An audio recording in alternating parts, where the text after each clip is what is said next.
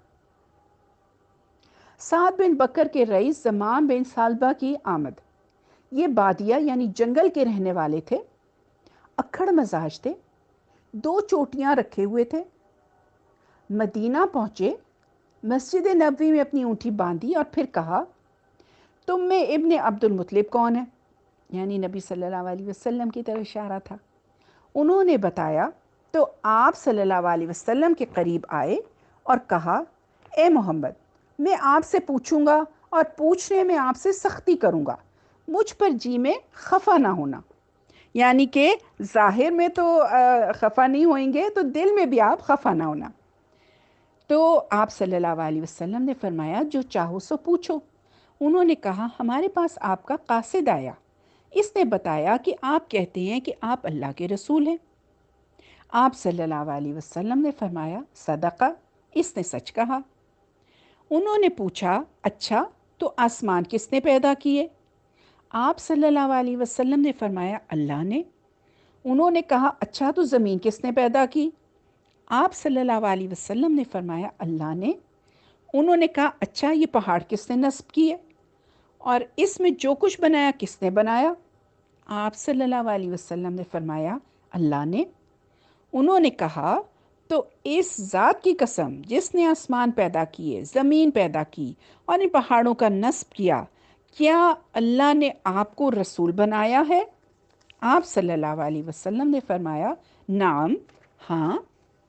انہوں نے کہا، آپ کا قاصد یہ بھی کہتا ہے کہ ہم پر دن رات میں 5 نمازیں فرض ہیں۔ آپ صلی اللہ علیہ وسلم نے فرمایا، صدقہ، اس نے سچ کہا۔ انہوں نے کہا، تو اس ذات کی قسم جس نے آپ کو رسول بنایا، کیا اللہ نے آپ کو اس کا حکم دیا ہے؟ آپ صلی اللہ علیہ وسلم نے فرمایا، نعم، ہاں۔ انہوں نے کہا، آپ کے قاصد کا یہ بھی کہنا ہے کہ ہم پر ہمارے اموال پر زکوٰۃ دینا فرض ہے۔ اب کنفرم کر رہے تھے نا وہ جو قاصد کہہ رہا تھا۔ آپ صلی اللہ علیہ وسلم نے فرمایا، صدقہ، اس نے سچ کہا۔ انہوں نے کہا، تو اس ذات کی قسم جس نے آپ کو رسول بنایا، کیا اللہ نے آپ کو اس کا حکم دیا ہے؟ آپ صلی اللہ علیہ وسلم نے فرمایا، نعم، ہاں۔ انہوں نے کہا، آپ کے قاصد کا یہ بھی کہنا ہے کہ ہم پر سال میں رمضان کے مہینے کے روزے فرض ہیں۔ آپ نے فرمایا، صدقہ، اس نے سچ کہا۔ انہوں نے کہا، تو اس ذات کی قسم جس نے آپ کو رسول بنایا، کیا اللہ نے آپ کو اس کا حکم دیا ہے؟ آپ نے فرمایا، نعم، ہاں۔ انہوں نے کہا، آپ کا قاصد یہ بھی کہتا ہے، آپ کے قاصد کا یہ بھی کہنا ہے کہ ہم میں جو بیت اللہ تک راستے کی طاقت رکھتا ہو اس پر حج فرض ہے۔ آپ صلی اللہ علیہ وسلم نے فرمایا، صدقہ، اس نے سچ کہا۔ انہوں نے کہا، تو اس ذات کی قسم جس نے آپ کو رسول بنایا، کیا اللہ نے آپ کو اس کا حکم دیا ہے؟ آپ نے فرمایا، نعم، ہاں۔ پھر اس نے پیٹھ پھیری اور کہا، اس ذات کی قسم جس نے آپ کو حق کے ساتھ بھیجا ہے، میں اس پر نہ زیادتی کروں گا اور نہ اس میں کمی کروں گا۔ نبی صلی اللہ علیہ وسلم نے فرمایا، اگر اس نے سچ کہا ہے تو یقیناً جنت میں داخل ہوگا۔ اب اس سارے قصے سے کیا پتہ چلتا ہے؟ دیکھیں، ایک اکھڑ مزاج جس کو پتہ بھی نہیں تھا کہ نبی صلی اللہ علیہ وسلم کون سے ہیں، وہ دیکھیں اپنے معاملے میں تو عقل مند ہی تھا نا، کہا مائنڈ نہ کرنا جو میں پوچھوں گا۔ تو اینڈ میں حضور نے کہا کہ یہ جنت میں داخل ہوگا۔ دیکھیں مزاج شناسی ہے نا حضور کی، اس نے اسلام کو ایز اٹ از قبول کر لیا، بالکل بیسکس بتا دیے گئے، کیونکہ ہر ایک کی تبدیلی کی ایک لمٹ ہوتی ہے، اس سے زیادہ کی ہمیں امید نہیں رکھنی چاہیے، ورنہ ہم خود فرسٹریٹ ہوں گے۔ حضور پاک نیو کہ وہ جو پوچھ رہا ہے اور کتنے تحمل سے وہ جواب دیتے جا رہے ہیں، اور اینڈ میں he said, okay fine, I will do all this. پھر جب وہ مسلمان ہو کر اپنی قوم میں گئے اور اسے بتایا کہ نبی صلی اللہ علیہ وسلم نے کس بات کا حکم دیا ہے اور کس چیز سے روکا ہے، تو اس کی قوم میں کوئی مرد اور کوئی عورت ایسی نہ تھی جو مسلمان نہ ہو گئی ہو۔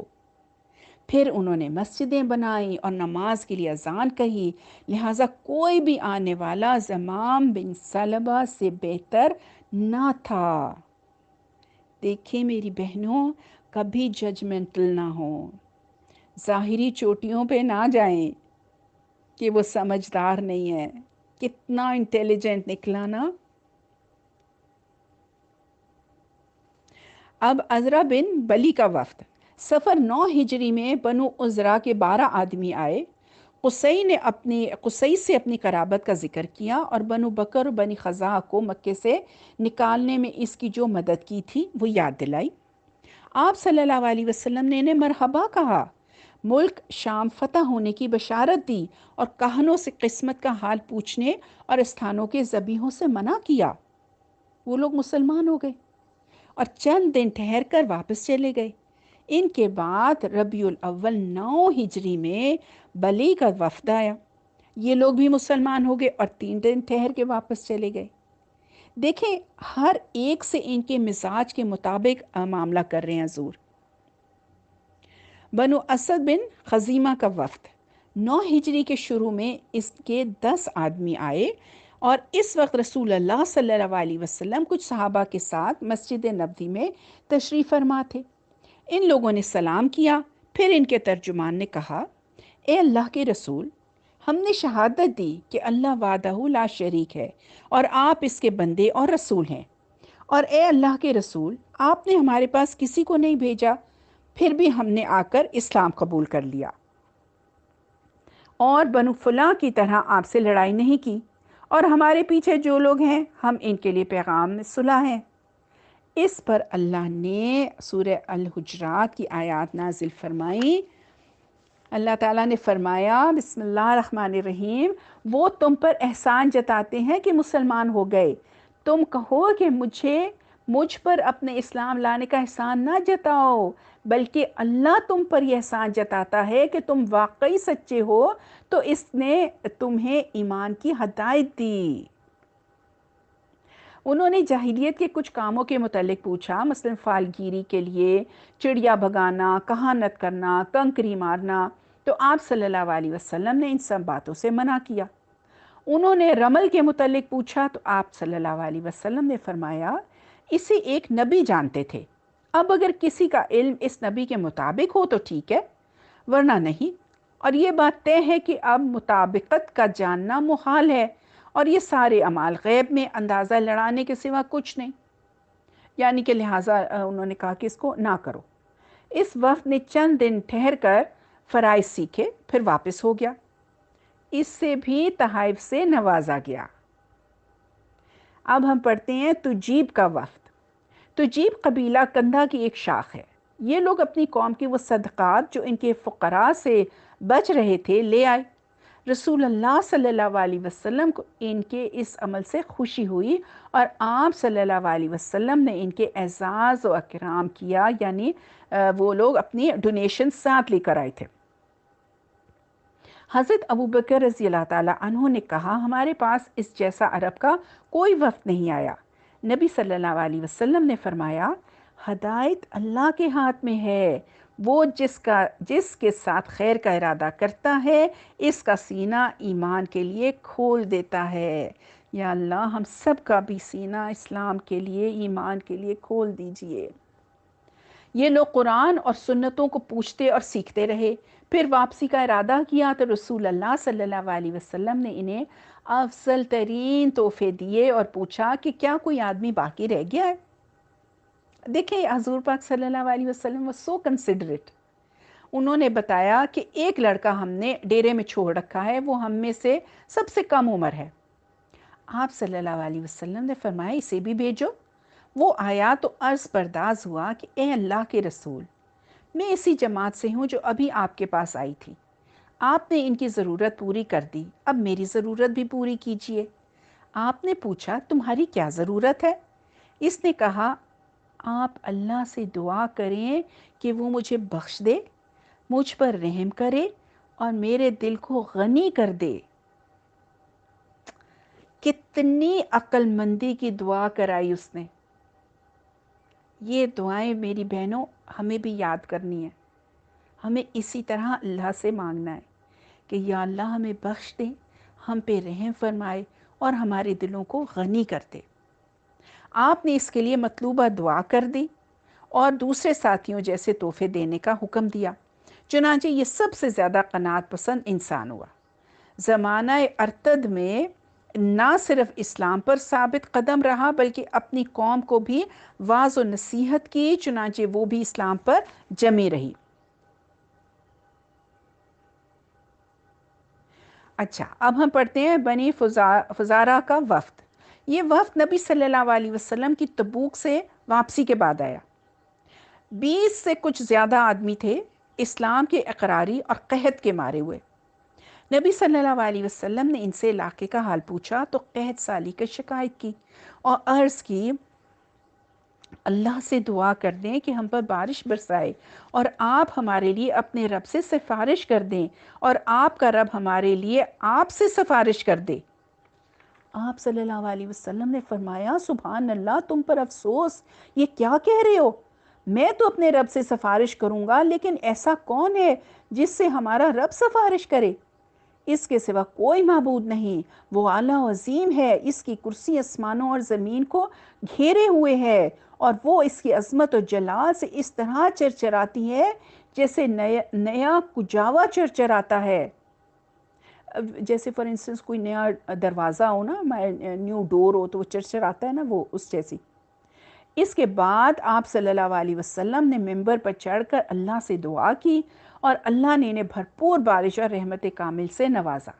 دیکھیں یہاں پہ بھی ہم دیکھ رہے ہیں کہ حضور پاک صلی اللہ علیہ وسلم نے ان کو نہ ڈانٹا، نہ ناراض ہوئے کہ یہ تم نے کیا بات کہہ دی ہے، بلکہ انہیں سمجھایا اور پھر دعا بھی کی. اب ہم پڑھتے ہیں نجران کے وفد کا.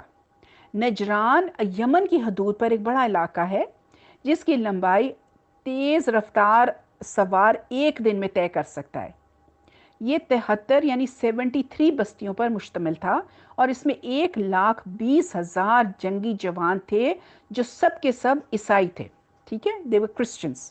اللہ تعالیٰ رسول اللہ صلی اللہ علیہ وسلم نے ان کو اسلام کی دعوت دی. وہ خط پڑھ کر گھبرا گئے. پہلے حواس پھر عوام سے مشورہ کیا. رائے یہ قرار پائی کہ ایک وفد ارسال کریں جو اس مسئلے کو حل کرے. چنانچہ انہوں نے 60 ارکان پر مشتمل ایک وفد بھیجا. یہ لوگ نبی صلی اللہ علیہ وسلم کے پاس اس حالت میں پہنچے کہ دھاری دار یمنی کپڑے کے جوڑے تنے زیب کیے ہوئے تھے اور انہیں گھسیٹ رہے تھے، یعنی کہ لمبے لمبے ان کے کرتے تھے. ریشمی چادریں اوڑھ رکھی تھیں، سونے کی انگوٹھیاں پہنے ہوئے تھے. نبی صلی اللہ علیہ وسلم نے ان سے بات بھی نہ کی. انہیں بعض صحابہ نے کہا، مشورہ دیا کہ آپ کپڑے بدل لیں اور انگوٹھیاں اتار دیں. انہوں نے ایسا ہی کیا. اس کے بعد رسول اللہ صلی اللہ علیہ وسلم نے ان سے بات کی اور انہیں اسلام کی دعوت دی. انہوں نے انکار کیا اور کہا کہ ہم آپ سے پہلے سے مسلمان ہیں. اہلی کتاب میں سے تھے نا. رسول اللہ صلی اللہ علیہ وسلم نے فرمایا تمہیں اسلام سے 3 چیزیں روکتی ہیں: صلیب کی عبادت، سور کھانے کی عادت اور تمہارا یہ خیال کہ اللہ کا نعوذ باللہ بیٹا بھی ہے. انہوں نے کہا تو پھر حضرت عیسیٰ علیہ السلام کی مثل کون ہے جو بغیر باپ کے پیدا کیا گیا ہو؟ اس پر اللہ تعالیٰ نے آل عمران کی یہ آیتیں نازل فرمائیں، بے شک عیسیٰ علیہ السلام کی مثال اللہ کے نزدیک آدم جیسی ہے. اللہ نے اسے مٹی سے پیدا کیا، پھر اس سے کہا ہو جا تو وہ ہو گیا. حق آپ کے رب کی طرف سے ہے، پس آپ شک کرنے والوں میں نہ ہوں. پھر تمہارے پاس علم آ جانے کے بعد جو کوئی تم سے اس عیسیٰ علیہ السلام کے بارے میں حجت کرے تو اس سے کہہ دو کہ آؤ ہم بلائیں اپنے اپنے بیٹوں اور اپنی اپنی عورتوں اور خود اپنے آپ کو، پھر مباہلہ کریں. مباہلہ ہوتا ہے کہ اللہ سے گڑ گڑا کر دعائیں مانگنا. بس جھوٹوں پر اللہ کی لعنت ٹھہرائیں.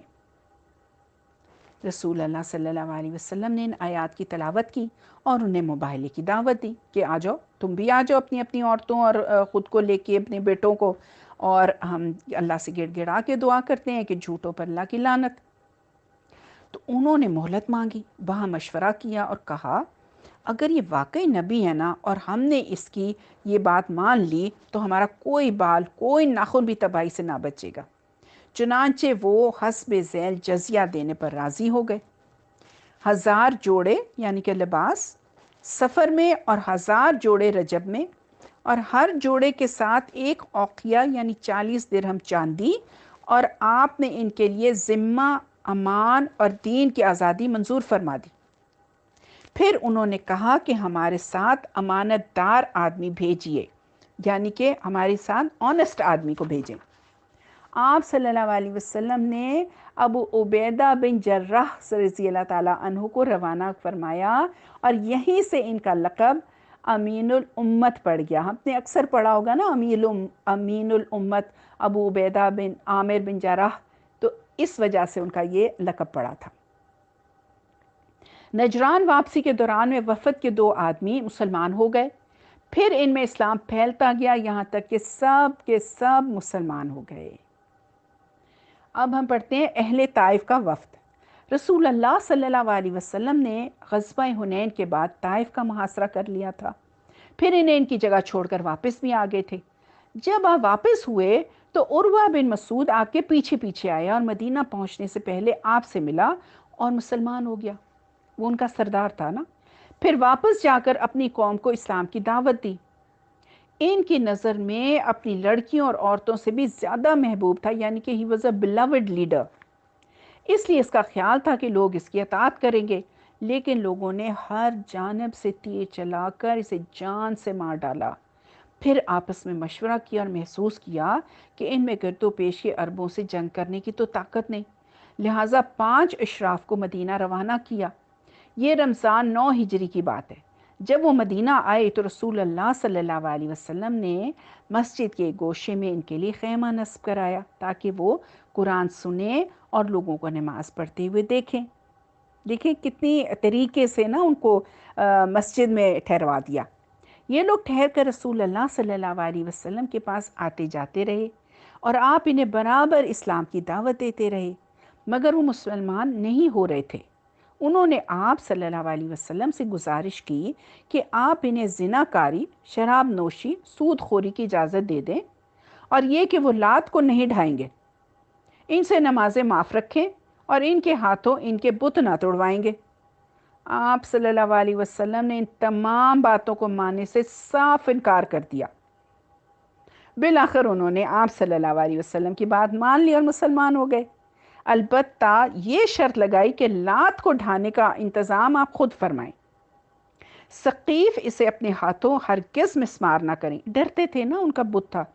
آپ نے یہ بات منظور کر لی۔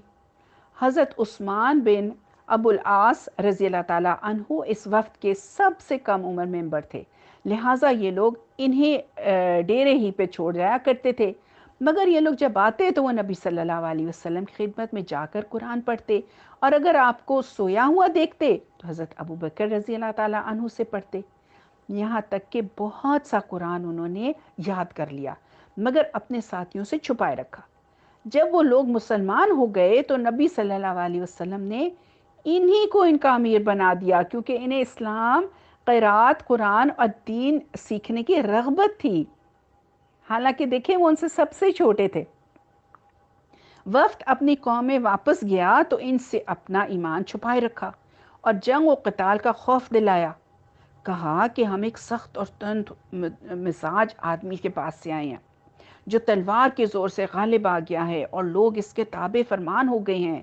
اس نے ہمارے سامنے سخت باتیں پیش کی ہیں، مثال میں زناکاری، شراب نوشی، سود خوری وغیرہ چھوڑنے کا ذکر بھی کیا، اور بتایا کہ اگر اسے تسلیم نہ کیا گیا تو ہم سے جنگ کرے گا۔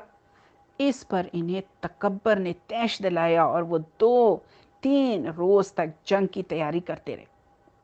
پھر اللہ نے ان کے دلوں میں رعب ڈال دیا اور انہوں نے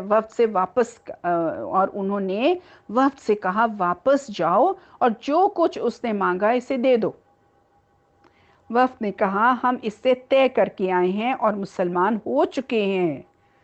اس پر ثقیف بھی مسلمان ہو گئے، الحمدللہ۔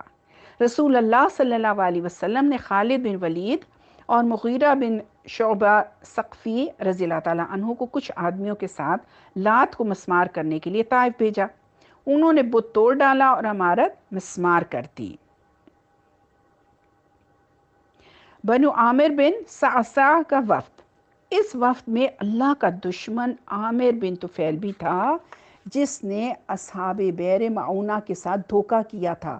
یاد ہے نا اصحاب بئر معونہ کون تھے؟ ٹیچرز تھے نا، اور اربد بن قیس اور جبار بن اسلم بھی تھے۔ یہ اپنی قوم کے سردار اور شیاطین تھے۔ عامر اور اربد بن قیس نے نبی صلی اللہ علیہ وسلم کے قتل کا منصوبہ بنایا تھا۔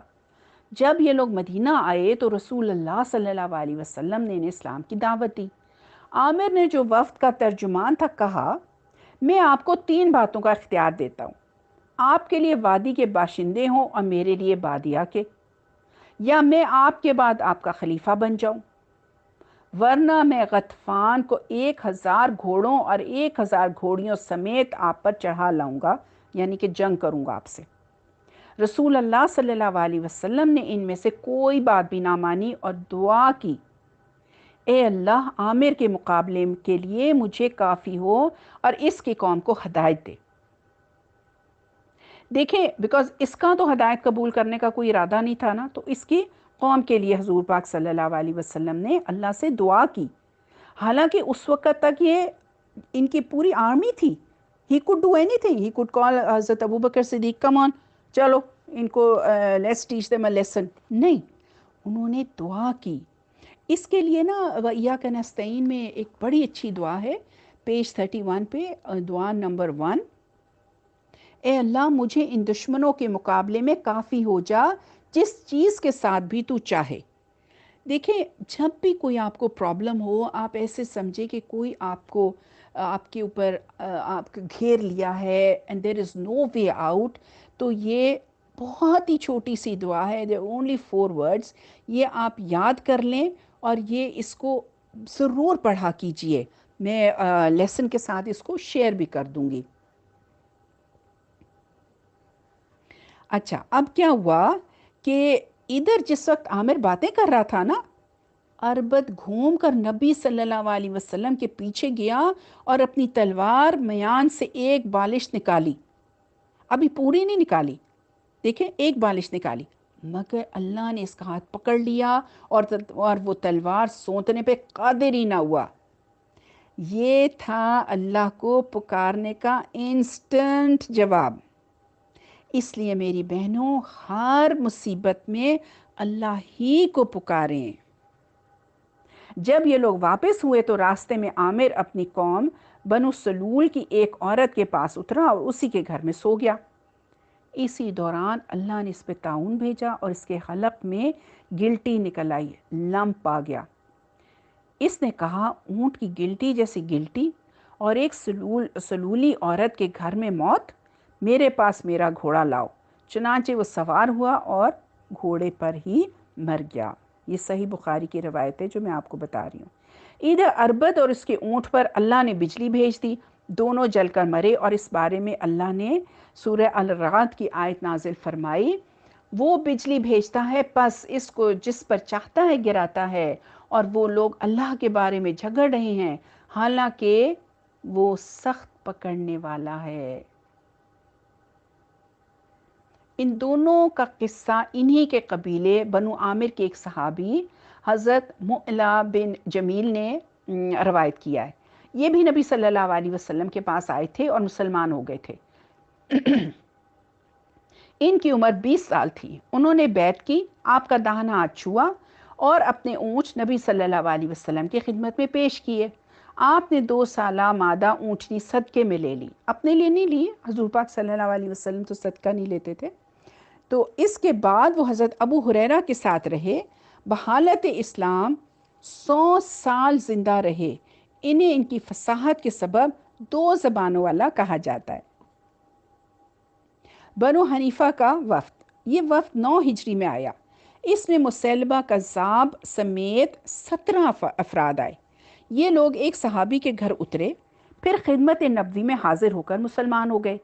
البتہ مسلمہ کذاب کے متعلق کہا جاتا ہے کہ وہ بھی مسلمان ہو گیا تھا، مگر وہ پیچھے رہ گیا اور خدمت نبوی میں حاضر ہی نہیں ہوا تھا، اور کہتا تھا کہ اگر محمد صلی اللہ علیہ وسلم نے اپنے بعد کاروبار حکومت مجھے سونپنا طے کر دیا تو میں اس کی پیروی کروں گا۔ اس سے قبل نبی صلی اللہ علیہ وسلم یہ خواب دیکھ چکے تھے کہ آپ صلی اللہ علیہ وسلم کے پاس روئے زمین کے خزانے لا کر رکھ دیے گئے ہیں، اور اس میں سے سونے کے 2 کنگن آپ کے ہاتھ میں آ پڑے ہیں۔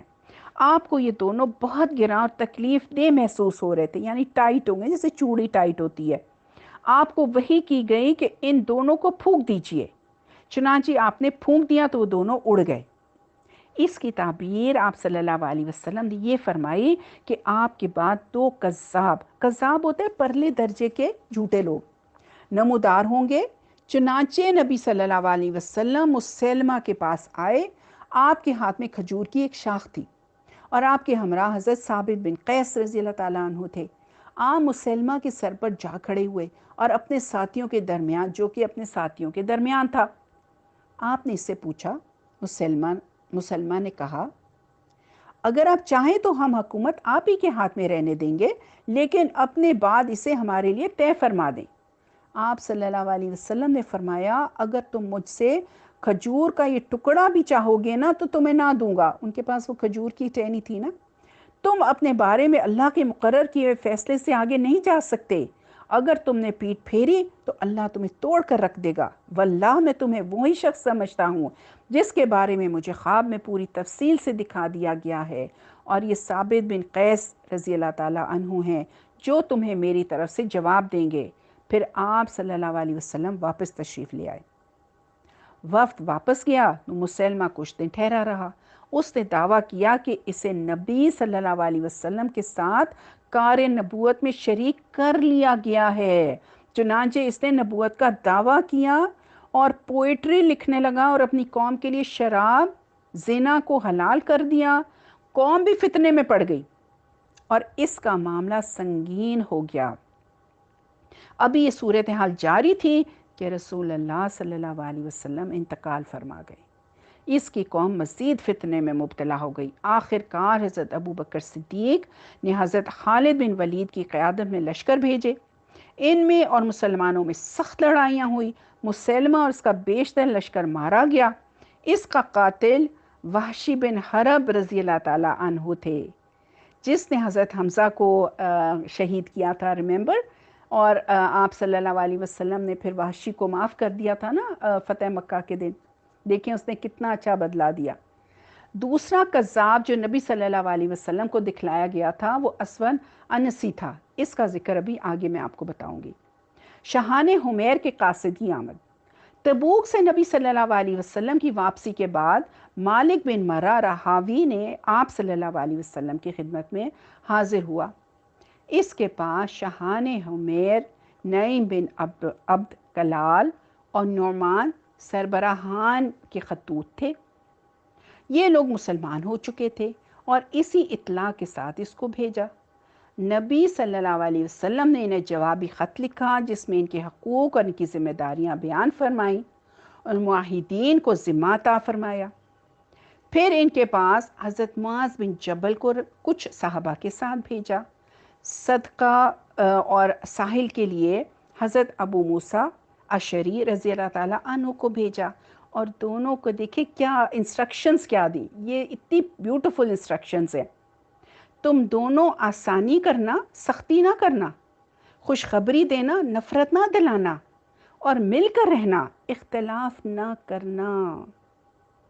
علاقہ یمن کی طرف ہی دونوں گئے تھے، اور ان چیزوں پہ اگر ہماری قوم، ہماری امت، ہماری مسلمان اس پہ کر لینا، ٹوٹلی اس پہ ہم یہ بات مان لیں کہ آسانیاں لوگوں کے لیے دیں، سختیاں نہ کریں، لوگوں کو خوشخبریاں دیں، نفرتیں نہ پھیلائیں، اور مل کر رہیں، ہم اختلاف نہ کریں، تو مسلمان ایک کتنی سخت جو ہے وہ قوم بن سکتی ہے۔ حضرت معاذ نبی صلی اللہ علیہ وسلم کی وفات تک یمن ہی میں رہے۔ البتہ حضرت ابو موسیٰ رضی اللہ تعالیٰ عنہ حجۃ الوداع میں آپ صلی اللہ علیہ وسلم کے پاس تشریف لائے۔ ہمدان کا وفد۔ ہمدان یمن کا ایک مشہور قبیلہ ہے۔ اس کا وفد 9 ہجری میں تبوک سے نبی صلی اللہ علیہ وسلم کی واپسی کے بعد حاضر خدمت ہوا۔ اس میں مالک بن نمط رضی اللہ تعالیٰ عنہ تھے جو بہترین شاعر تھے۔ انہوں نے کہا، میں نے منا کا چکر لگانے والیوں، اقردد کی بلندی سے قافلوں کے ساتھ پلٹنے والیوں کے رب کی قسم کھائی کہ اللہ کے رسول صلی اللہ علیہ وسلم ہم میں سچے مانے گئے۔ یہ وہ ہدایت یافتہ رسول ہیں جو عرش والے کے پاس سے آئے ہیں۔ کسی اونٹنے نے اپنی کجاوے پر کوئی ایسا انسان سوار نہیں کیا جو اپنے دشمن پر محمد صلی اللہ علیہ وسلم سے زیادہ کڑا ہو۔ رسول اللہ صلی اللہ علیہ وسلم نے ان کے لیے ایک تحریر لکھی اور جو کچھ انہوں نے مانگا تھا وہ انہیں دیا، اور جو لوگ اسلام لائے تھے ان پر مالک بن نمط رضی اللہ تعالیٰ عنہ کو امیر مقرر فرمایا۔ پھر باقی لوگوں کو اسلام کی دعوت دینے کے لیے حضرت خالد بن ولید رضی اللہ تعالیٰ عنہ کو روانہ فرمایا۔ انہوں نے 6 مہینے گزار دیے مگر وہ مسلمان نہ ہوئے۔ اس کے بعد حضرت علی کو بھیجا، حکم دیا کہ حضرت خالد کو واپس بھیج دیں۔ انہوں نے ایسا ہی کیا۔ پھر حضرت علی نے ان لوگوں کو رسول اللہ کا ایک خط پڑھ کر سنایا اور اسلام کی دعوت دی تو وہ سب مسلمان ہو گئے، اور حضرت علی نے رسول اللہ صلی اللہ علیہ وسلم کی اس کی بشارت لکھی تو آپ سجدہ ریز ہو گئے، پھر سر اٹھا کر فرمایا، ہمدان پر سلام، ہمدان پر سلام۔ بنو عبد المدان کا وفد۔ اس کے بعد رسول اللہ صلی اللہ علیہ وسلم نے ربیع الاخر 10 ہجری میں حضرت خالد بن ولید کو سرزمین یمن کے علاقے نجران میں بنو عبد المدان کے پاس روانہ کیا۔ انہیں 3 دن تک اسلام کی دعوت دیں اور اگر وہ نہ مانے تو لڑائی کریں۔ چنانچہ وہاں پہنچ کر حضرت خالد بن ولید نے سواروں کو ہر طرف اسلام کی دعوت دینے کے لیے بھیج دیا، جو کہتے تھے، لوگو اسلام لاؤ، سالم رہو گے۔ لوگ مسلمان ہو گئے۔ حضرت خالد نے ان کے درمیان ایسے لوگوں کو مقرر کیا جو ان اسلام کی تعلیم دیں، اور رسول اللہ صلی اللہ علیہ وسلم کو اس کی اطلاع بھیج دی۔ آپ صلی اللہ علیہ وسلم نے حضرت خالد کو پیغام دیا کہ ان کا ایک وفد لے کر آئیں۔ حضرت خالد نے ایسا ہی کیا۔ جب وہ لوگ آپ صلی اللہ علیہ وسلم کے پاس پہنچے تو آپ صلی اللہ علیہ وسلم نے دریافت کیا، جاہلیت میں جو تم سے لڑتا تھا اس پر تم لوگ کس وجہ سے غالب آ جاتے تھے، یعنی کہ کامیاب کیسے ہوتے تھے؟ تو انہوں نے جواب دیا کہ ہم یکجا ہوتے تھے، متفرق نہ ہوتے تھے اور کسی پر ظلم کا آغاز نہ کرتے تھے۔ آپ صلی اللہ علیہ وسلم نے فرمایا، تم لوگوں نے سچ کہا۔ آپ صلی اللہ علیہ وسلم نے حضرت قیس کو ان کا امیر مقرر کیا۔ وہ لوگ شوال کے آخر یا ذیقعدہ کے شروع میں اپنی قوم کے پاس واپس گئے، اور آپ صلی اللہ علیہ وسلم نے ان کے پاس حضرت عمر بن حزم کو بھیجا کہ انہیں دین سمجھائیں، سنت اور اسلام کی چیدہ چیدہ باتیں سکھائیں اور ان سے صدقات وصول کریں۔ آپ صلی اللہ علیہ وسلم نے ان کے متعلق انہیں ایک تحریر بھی دی جو بہت مشہور ہے۔ بنو مزہج کا اسلام۔ یہ بھی ایک یمینی قبیلہ تھا۔ رسول اللہ صلی اللہ علیہ وسلم نے ان کے پاس حضرت علی کو رمضان 10 ہجری میں اسلام کی دعوت دینے کے لیے بھیجا اور حکم دیا کہ جب تک وہ لڑائی نہ کریں لڑائی نہ کرنا۔ اور جب حضرت علی ان کے پاس پہنچے اور ان کی جمعیت کا سامنا ہوا تو انہیں اسلام کی دعوت دی، مگر انہوں نے انکار کر دیا اور مسلمانوں پر تیر چلائے۔ حضرت علی نے بھی اپنے ساتھیوں کی صف بندی کی اور ان سے لڑ کر انہیں شکست دی۔ ان کے تعاقب سے کچھ دیر رکے رہے، یعنی کہ پیچھا کرنے سے نا تھوڑی دیر رکے رہے، پھر ان سے جا ملے اور انہیں پھر اسلام کی دعوت دی، اور اب کی بار وہ مسلمان ہو گئے، یعنی کہ ٹرائی اگین۔ ان کے سرداروں نے بیعت کی اور کہا، ہماری قوم کے جو لوگ پیچھے ہیں ہم ان کے ذمہ دار ہیں اور یہ ہمارے صدقات ہیں، ان میں سے آپ اللہ کا حق لے لیجئے۔ حضرت علی نے ایسا ہی کیا، پھر پلٹ کر رسول اللہ صلی اللہ علیہ وسلم کے پاس آئے تو حجۃ الوداع میں مکہ مکرمہ میں آپ صلی اللہ علیہ وسلم سے ملاقات کی۔ اچھا، ایک اور وفد بھی آیا یمن کی طرف سے، یہ ایک مشہور قبیلہ تھا۔ اس کا وفد کا حضرت سرد بن عبداللہ ازدی کی قیادت میں آیا اور مسلمان ہو گیا۔ آپ صلی اللہ علیہ وسلم نے حضرت سعد رضی اللہ تعالیٰ عنہ کو اس کا امیر بنایا اور حکم دیا جو اسلام لا چکے ہیں ان کو ساتھ لے کر آس پاس کے اہل شرک سے لڑائی کریں۔ نبی صلی اللہ علیہ وسلم کے پاس حضرت جریر بن عبداللہ بجلی رضی اللہ تعالیٰ عنہ بھی تشریف لائے۔ یہ مشاہیر صحابہ میں سے ہیں۔ ان کے قبیلے کا ایک بت اور ایک بہت بڑا بت خانہ تھا جسے ذوالخلصہ کہتے ہیں۔ وہ اس سے خانہ کعبہ کی ہمسری کرتے تھے، چنانچہ وہ کعبہ کو کعبہ شامیہ کہتے تھے اور اپنے بت خانے کو کعبہ یمانیہ کہتے تھے۔ ایک دن رسول اللہ صلی اللہ علیہ وسلم نے حضرت جریر بن عبداللہ سے فرمایا، کیا تم مجھے ذوالخلصہ سے راحت نہ دو گے؟ انہوں نے شکوہ کیا کہ وہ گھوڑے پر برقرار نہیں رہ پاتے، یعنی وہ بیٹھ نہیں سکتے۔ تو آپ صلی اللہ علیہ وسلم نے دست مبارک سے ان کے سینے پر ضرب لگائی اور فرمایا، اے اللہ انہیں ثابت رکھ اور انہیں ہادی اور مہدی بنا دے۔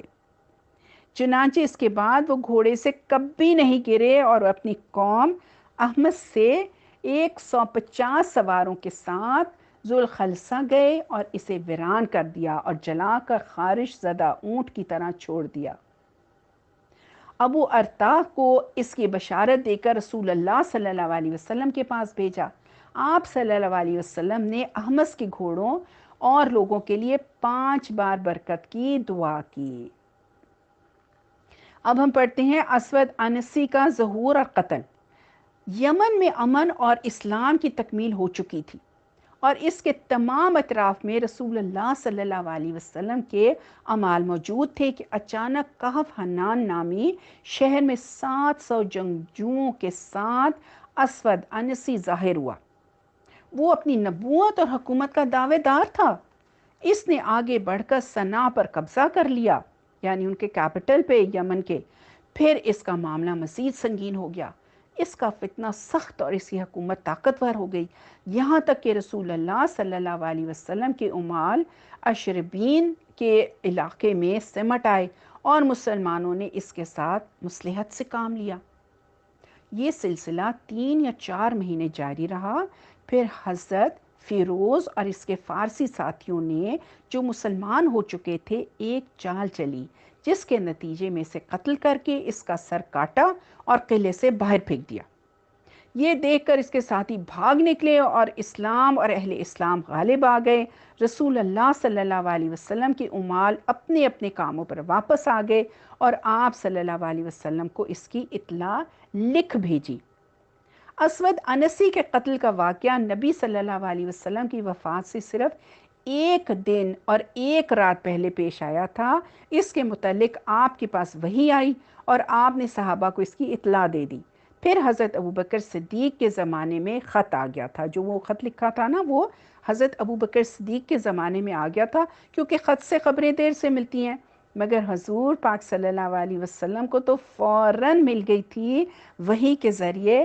جیسے ہم واٹس ایپ پہ فوراً خبر نہیں دے دیتے، اسی طرح حضور پاک صلی اللہ علیہ وسلم کو فوراً اللہ تعالیٰ نے وحی کے ذریعے سے بتا دیا تھا۔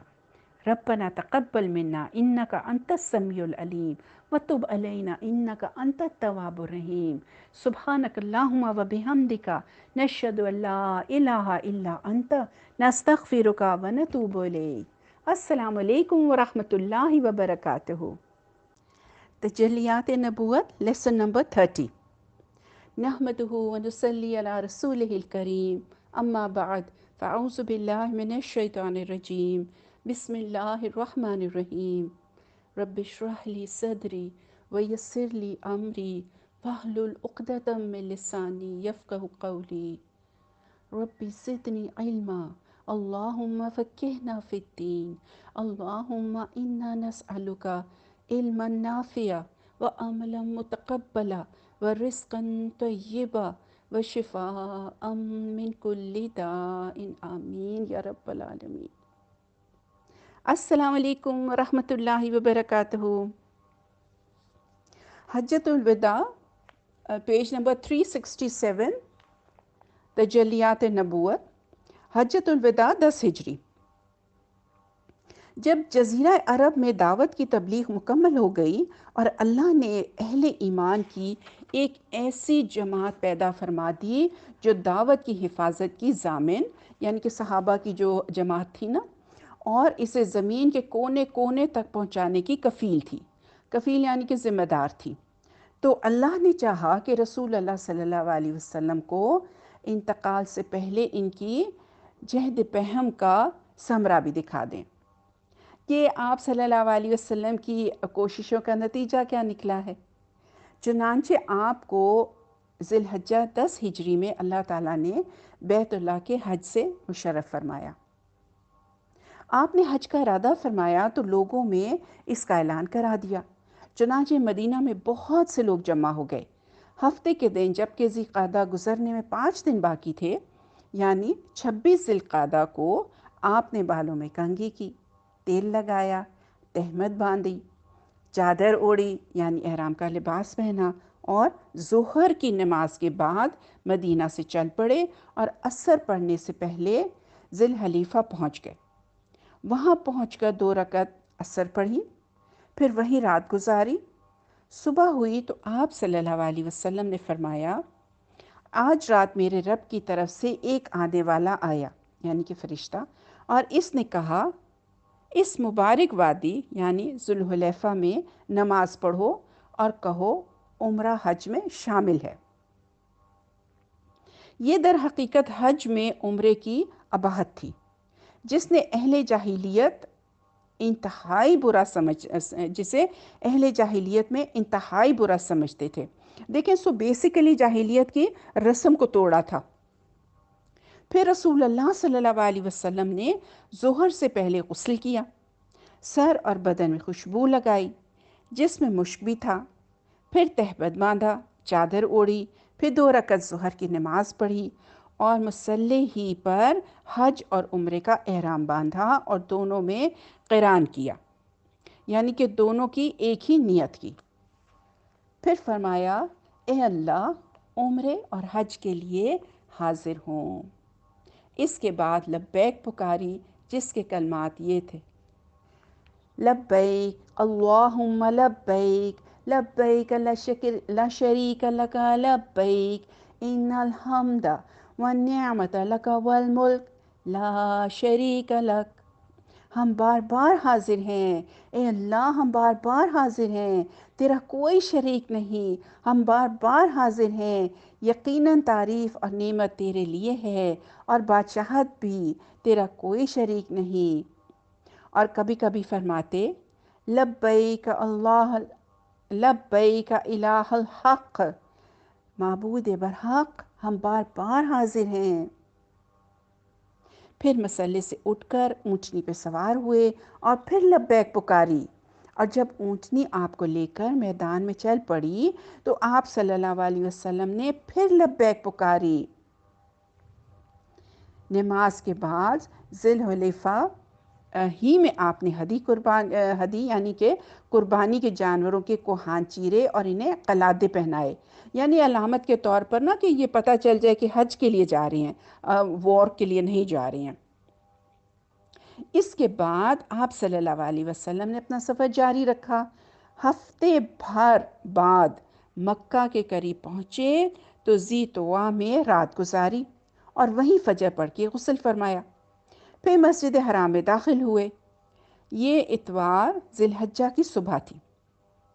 آپ صلی اللہ علیہ وسلم نے بیت اللہ کا طواف کیا، صفا مروہ کی سعی کی، پھر بالائی مکہ میں ہجون کے قریب قیام فرمایا اور دوبارہ پلٹ کا طواف نہیں کیا، البتہ احرام برقرار رکھا، کیونکہ آپ صلی اللہ علیہ وسلم قارن تھے، یعنی حج اور عمرے کا احرام اکٹھا باندھا تھا۔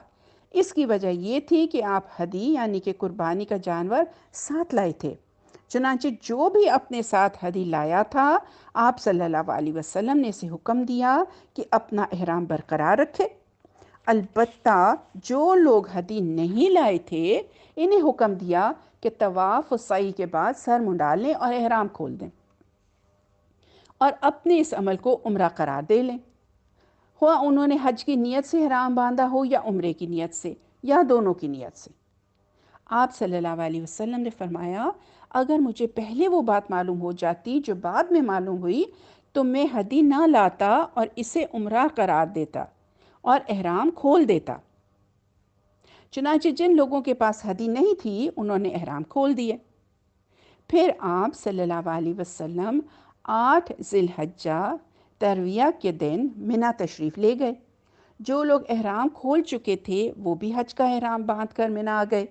وہاں آپ صلی اللہ علیہ وسلم نے ظہر، عصر، مغرب، عشاء اور فجر کی نمازیں پڑھیں اور 4 رکعت والی نمازیں قصر کر کے 2 رکعت پڑھیں۔ پھر سورج ہونے کے بعد منا سے چل پڑے اور عرفات تشریف لائے۔ وہاں وادی نمرہ میں آپ کے لیے قبا لگا ہوا تھا۔ آپ صلی اللہ علیہ وسلم اسی میں استراحت فرما ہوئے۔ سورج ڈھلا تو قصوہ اونٹی پر سوار ہو کر وادی ارنا میں تشریف لائے۔ لوگ آپ کے گرد جمع تھے۔ آپ صلی اللہ علیہ وسلم نے ان کے اندر کھڑے ہو کر خطبہ دیا، اللہ کی حمد و ثنا کی، شہادت کے کلمات کہے، اللہ سے ڈرنے کی وصیت کی۔ پھر جو باتیں کہیں ان میں آپ صلی اللہ علیہ وسلم نے فرمایا، یہ خطبہ حجۃ الوداع بھی ہے، لوگو میری بات سنو، مجھے نہیں معلوم، غالباً میں تم سے اس سال کے بعد اس مقام پر نہ مل سکوں۔ تمہارا خون، تمہارا مال اور تمہاری آبرو ایک دوسرے پر اسی طرح حرام ہے جس طرح آج کے دن کی، موجودہ مہینے کی اور موجودہ شہر کی حرمت ہے۔ سن لو، جاہلیت کی ہر چیز میرے پاؤں تلے رون دی گئی، جاہلیت کے خون بھی ختم کر دیے گئے، اور ہمارے خون میں پہلا خون جسے میں ختم کر رہا ہوں وہ ربیعہ بن حارث کے بیٹے کا خون ہے۔ یہ بچہ بنو سعد میں دودھ پی رہا تھا کہ بنو حذیل نے اسے قتل کر دیا تھا اور جاہلیت کا سود ختم کر دیا، اور ہمارے سود میں سے پہلا سود جسے میں ختم کر رہا ہوں وہ عباس بن عبد المطلب کا سود ہے۔ اب یہ سارے کا سارا سود ختم ہے۔ ہاں، عورتوں کے بارے میں اللہ سے ڈرو، کیونکہ تم نے انہیں اللہ کی امان کے ساتھ لیا ہے اور اللہ کے کلمے کے ذریعے سے ان کی شرمگاہیں حلال کی ہیں۔ ان پر تمہارا حق یہ ہے کہ وہ تمہارے بستر پر کسی شخص کو نہ آنے دیں جو تمہیں گوارا نہیں۔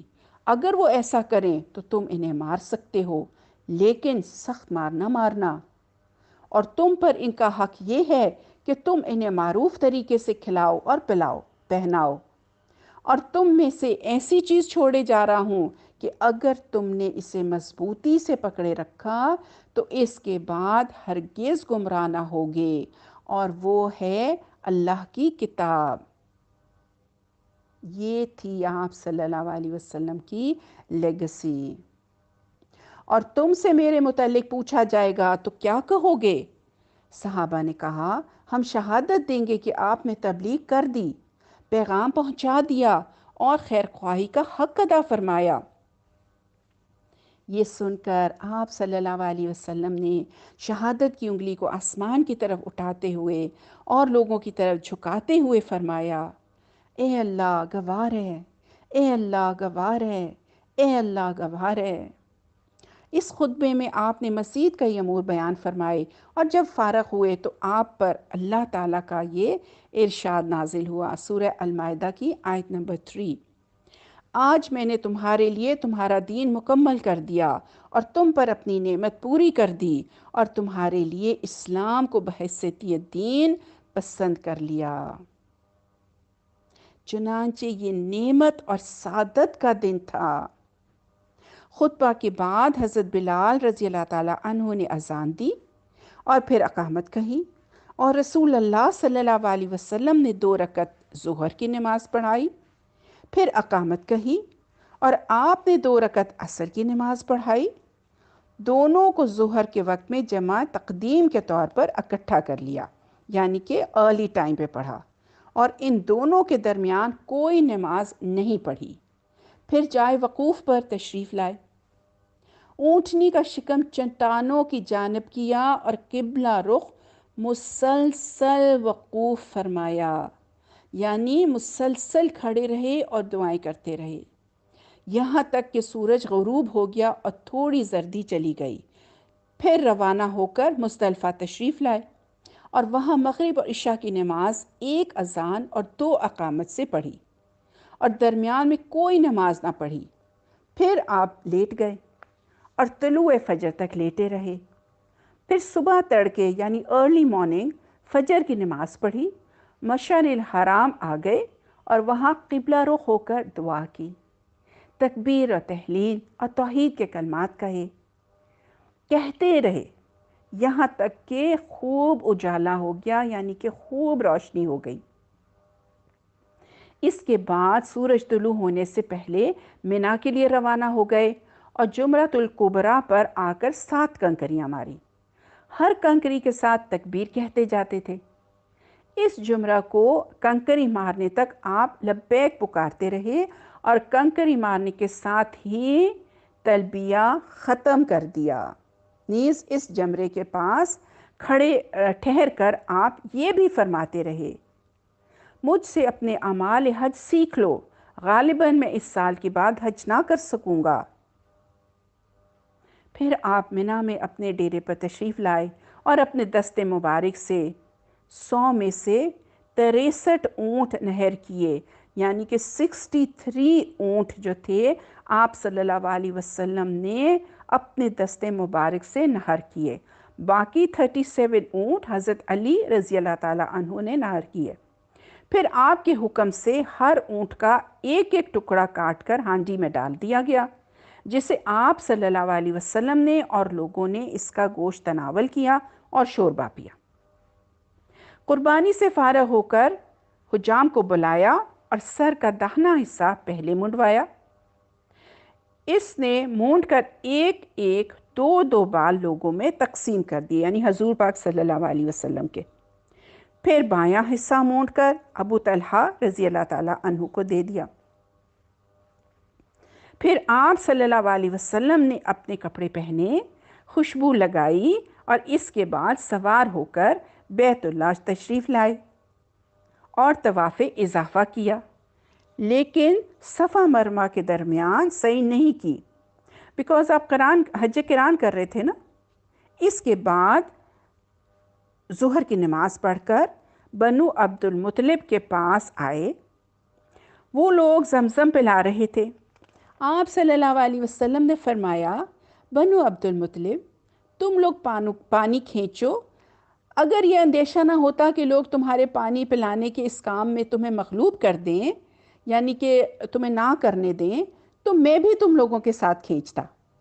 چنانچہ انہوں نے آپ کو 1 ڈول پانی دیا اور آپ نے اسے پیا۔ اس کے بعد آپ منا واپس آ گئے اور وہاں ایام تشریق یعنی 11، 12، 13 ذی الحج تک ٹھہر کر تینوں جمرات کو روزانہ سورج ڈھلنے کے بعد کنکری مارتے رہے۔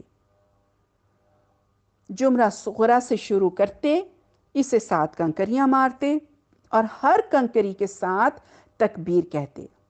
پھر جمرہ وسطیٰ اور اس کے بعد جمرہ کبریٰ کو کنکریاں مارتے۔ نبی صلی اللہ علیہ وسلم نے یوم نحر یعنی کہ 10ویں تاریخ کو بھی ایک خطبہ دیا۔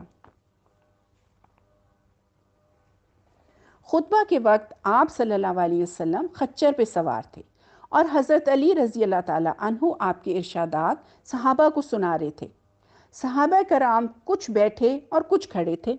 آپ نے آج کے خطبے میں بھی کل کی کئی باتیں دہرائیں۔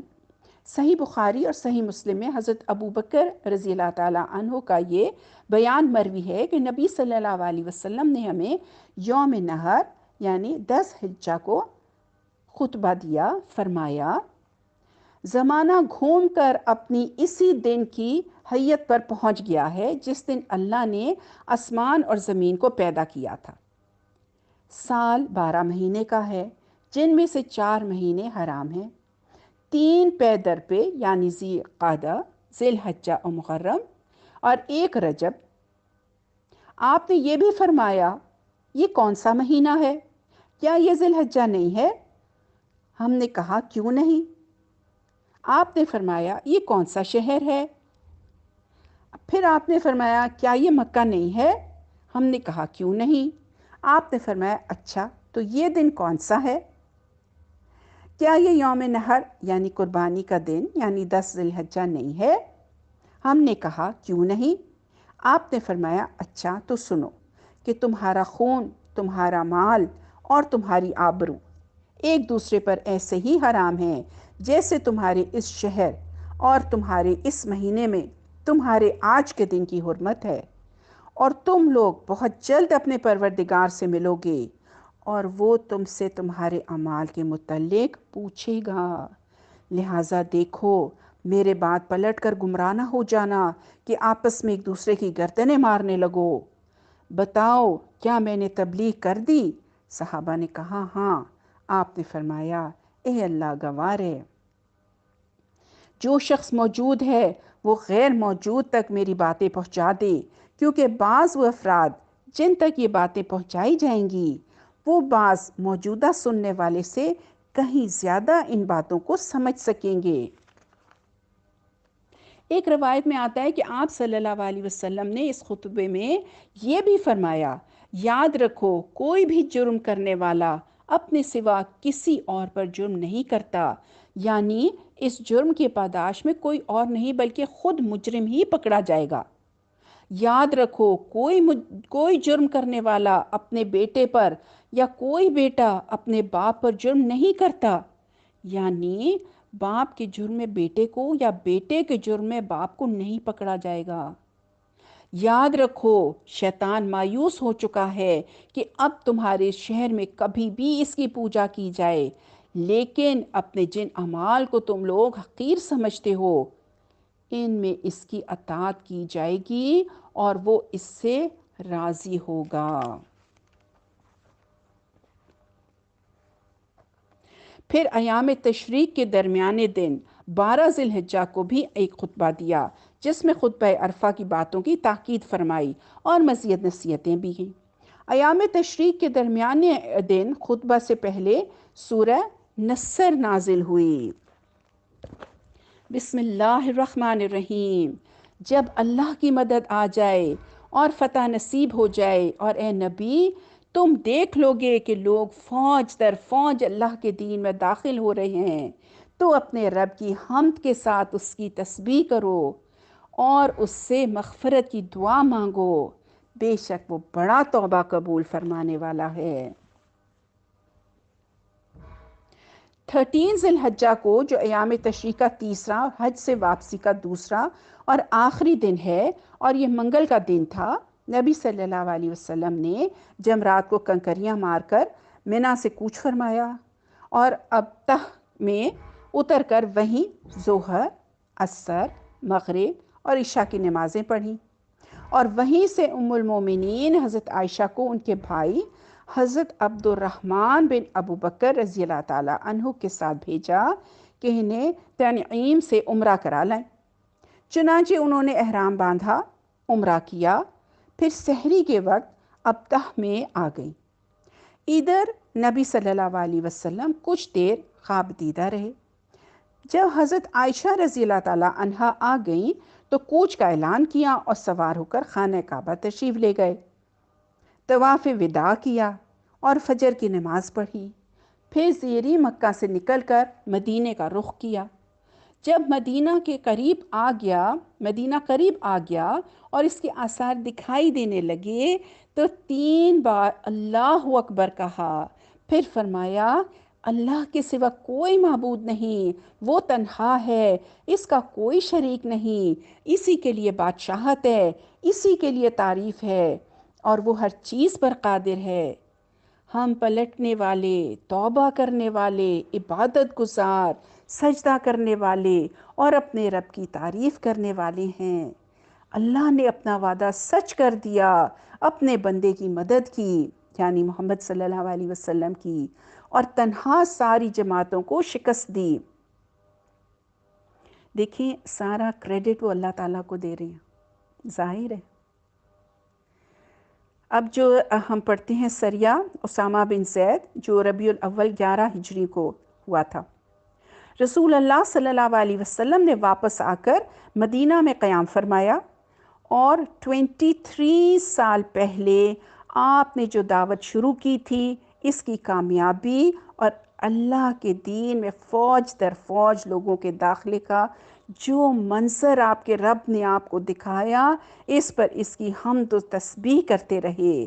اس دوران بعض وفود کا استقبال کیا۔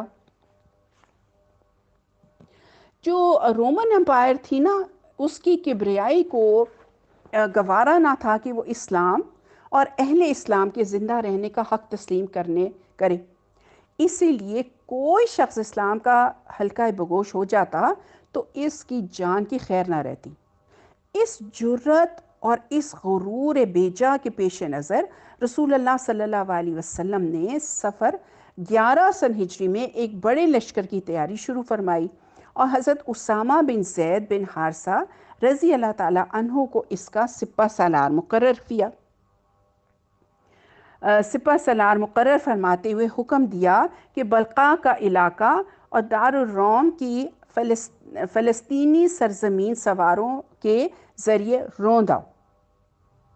اس کارروائی کا مقصد یہ تھا میری بہنوں کہ رومیوں کو خوف زدہ کرتے اور ان کی حدود پر واقع عرب قبائل کا اعتماد بحال کیا جائے، اور کسی کو یہ تصور کرنے کی گنجائش نہ دی جائے کہ کلیسا کے تشدد پر کوئی باز پرس کرنے والا نہیں ہے۔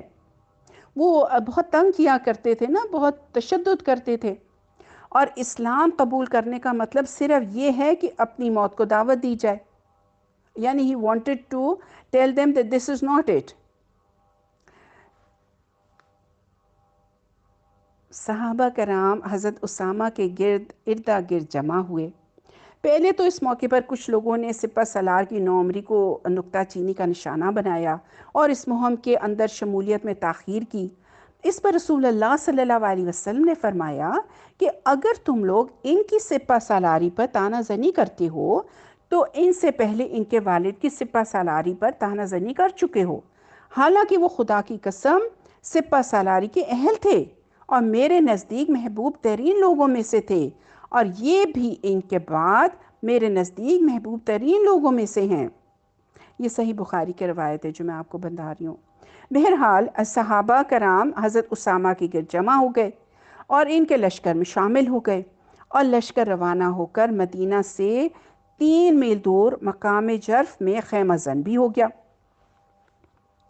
لیکن رسول اللہ صلی اللہ علیہ وسلم کی بیماری کے متعلق تشویشناک خبروں کے سبب آگے نہ بڑھ سکا، بلکہ اللہ کے فیصلے کے انتظار میں وہیں ٹھہرنے پر مجبور ہو گیا، اور اللہ کا فیصلہ یہ تھا کہ یہ لشکر حضرت ابوبکر صدیق رضی اللہ تعالیٰ عنہ کے دور خلافت کی پہلی فوجی مہم قرار پائے۔